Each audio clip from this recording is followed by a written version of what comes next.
Humans were always an odd species. Their love of overkill is constantly overshadowed by their kindness and generosity. These soft-skinned bipeds always contradicted themselves like that. There was often a saying I'd heard amongst the more philosophical members of the educational institution I attended. When the world ends, it will not be with a cataclysmic bang but a fearful whimper. This phrase was one I understood instinctually. It was a fact, really. When your planet is dying or slotted for execution, what is there to do but beg for mercy? Then the years came when humanity showed us the third, heartbreaking way their world could end.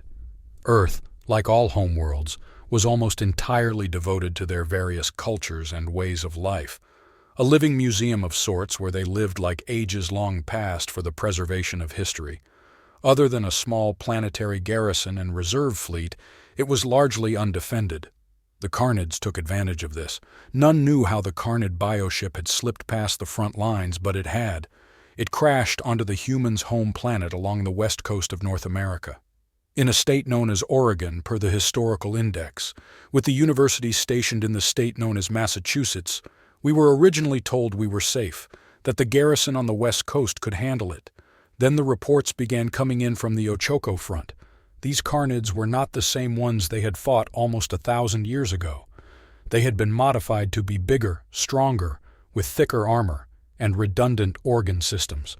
They could reproduce in the middle of combat, sending swarms of screeching young into the trenches without a care in the world. The Ochoko front fell within weeks, and the young men and women who gave their lives were heralded as heroes, their sacrifice spurring a global call to arms. There was a young man in my class named Hans Lugner, a small, mousy man with thick glasses. He signed up for the war effort immediately after finding out his brother had been killed on the Ochako front.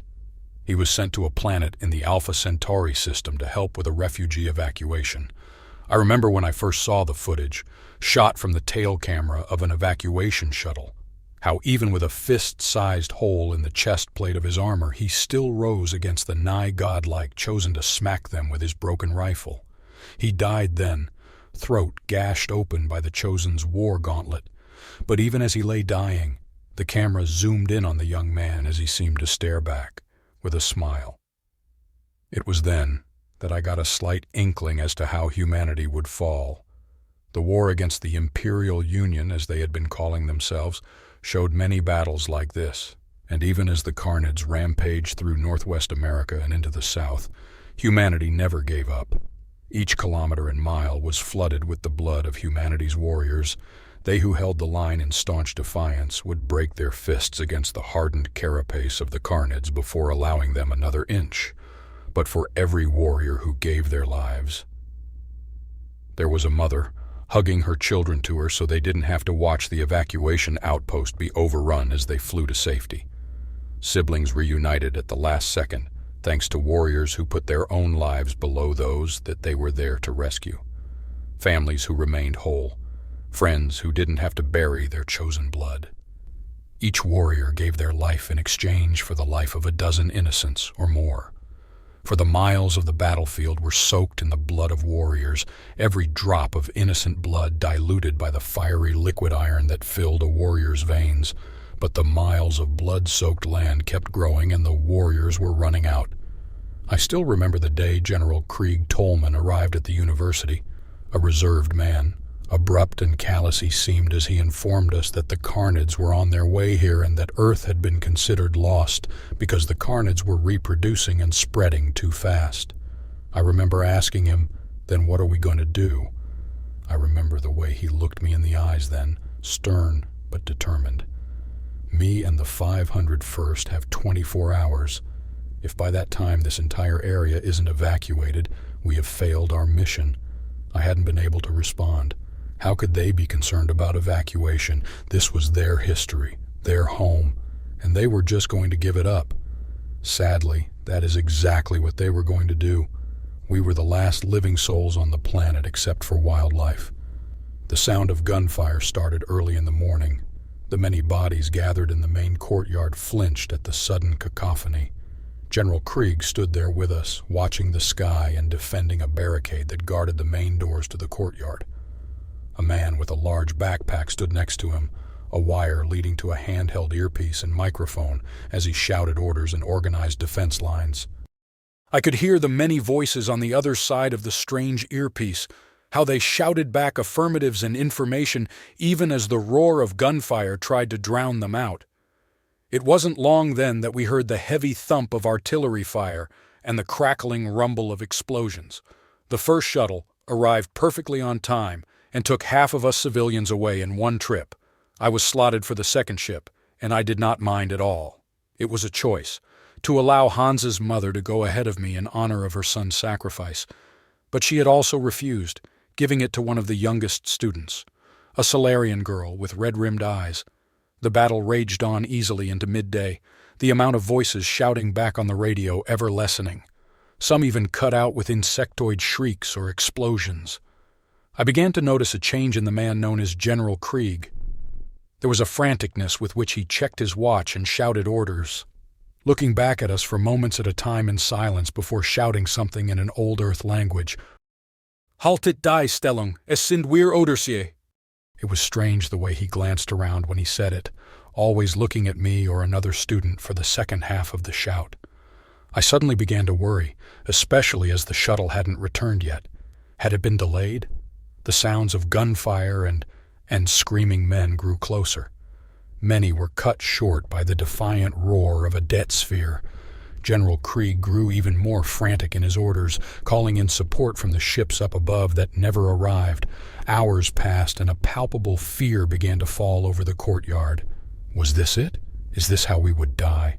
I heard the word mutiny over the radio, and General Krieg's shoulders fell. He seemed to break for a moment before looking at those gathered. Then finally he picked up the receiver, looking at his radio man with a nod. The radio man nodded solemnly and retrieved a metal suitcase from the bottom of his pack. Saying a few short words in that old tongue, he turned and faced us as his radio man opened up the suitcase with his thumbprint. Typing in a few codes, a big red button rose from the center of the device as big blocky letters spelled out "Armed" on its screen. General Krieg took the suitcase from his radio man and slowly marched over to me. I took the suitcase in bewildered surprise. General Krieg looked at me with a stern but trusting look. There was a mutiny aboard the HES Want Some Fuck. They sabotaged the evacuation pods, and even though they quelled the mutiny, the pods are still going to need roughly an hour to be repaired. Krieg snapped a sharp salute as he informed me. This button will launch every nuclear silo on this rock and scorch the Earth. It will kill all the carnids on the planet, but it will also kill the planet. As a soldier, I cannot make that call. I cannot choose to take all of you out with us to take out the carnids. We don't have an hour to wait for the shuttles to be repaired. General Krieg dropped the salute and set a hand on my shoulder, face softening. But if we fight hard enough, you will. So I'm giving you an order, soldier. Once you're on the WSF, you're going to press that button and be a hero. I was shocked, but General Krieg didn't give me time to protest as he marched over to his radio man and shouted 3 words, "Hold the line!" For a split second, I saw a figure standing next to the human general. A massive, red-skinned ralet in worn armor proudly, if sadly, set their hand on General Krieg's shoulder. I blinked and they were gone. But the sounds of battle renewed, the gunfire multiplying in intensity as something was heard, even louder than the roar of gunfire and explosions, heard even over great distances. "Hold the line!" Then louder, "Hold the line!" And then, like the roar of a cornered beast, it rose from all around us. "Hold the line!" Hundreds, if not thousands of voices crying out the same words in unison. The cataclysmic roar of gunfire was a symphony to their song as General Krieg moved his men into a defensive formation around us. But even as the cry had swelled, it began to fade. Voices and guns fell silent. The sound of chittering and screeching bugs finally reached our ears as we heard the front of the building crash inward. General Krieg dropped his radio and hung his head for a moment. I held the suitcase in my hands like a leaden weight as I watched him shoulder his M40 carbine and pointed at the doors. Then I heard that gracious rumble from on high and looked up. General Krieg did the same, a soft, relieved smile on his face as a chuckle burst from his chest. The shuttle alighted on the pad less than a minute later, just as the heavy doors began to pound and shake. General Krieg turned and saluted me just as the doors burst open and a swarm of carnids flowed towards them. He turned back around, letting out a manic roar of laughter. "Show 'em what you're made of, boys."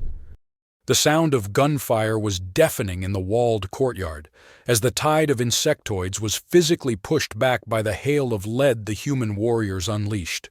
Working in two-man teams, the stream of fire was never-ending. When one ran out, they crouched down, allowing the man behind them to fire while they reloaded. The bodies of the armored bugs piled high as I was finally loaded onto the shuttle next to Hans's mom. The old woman stoically held back tears as the shuttle door closed behind us. I couldn't bring myself to look through the porthole as we lifted off into the sky. In less than 10 minutes, we were on the WSF. An officer brought me to the bridge, where the captain was still talking with General Krieg somehow, but in a low, subdued tone. "Is my new recruit there yet, Adams?" The captain looked at me and gestured for me to speak. "I am here, sir." There was a happy chuckle from the man, though it was raspy and quickly devolved into a cough. "Guess these bugs are smarter than we thought. By the time they got to me, they must have realized that we weren't meant to survive. They're tearing the place right up." I was frozen with fear and awe at the man, about to ask for instructions when he answered my unasked question. "Don't even think about asking if I need a shuttle, kid. I got some rebar sticking through my chest right now, and the stars have never been brighter." He trailed off in a chuckle before smacking his lips and softly sighing. "You have your orders, kid. Be a hero." He sounded excited as he said the words, and then there was a sound of wet crunching and the line died. I looked up at everyone and they looked back. Then I gazed out at that pale blue marble darkened by the moon, and with a heavy heart, I pushed the button, understanding now that humanity's fall would not be with a whimper or a bang, but a bloody smile and the last laugh. General Krieg's soul sat atop the roof of Harvard University, staring at the sky with his men as new stars rose into the sky on trails of smoke. Clinking the brown bottle in his hand against the one in the hand of the being next to him, he sighed happily. "Did we do well, boss?" War gazed up at the falling missiles with pride. "You did more than well. Your father awaits you with open arms and tear-filled eyes." General Krieg nodded contently. "Kinda sad to see the old rock go like this," he mused as the missiles fell ever closer. But then the two chuckled as the first new suns lit up the night. But like her people, she'd rather die than live the life of a slave. The heat and pressure washed over the souls, turning the carnids and buildings around them to ash, but leaving them untouched. And when the dust had settled, there their father stood, a young man, eyes wet with tears as he held out a hand. "Come, we have a long journey ahead of us, and we have a lot to catch up on." General Krieg smiled and let death haul him to his incorporeal feet.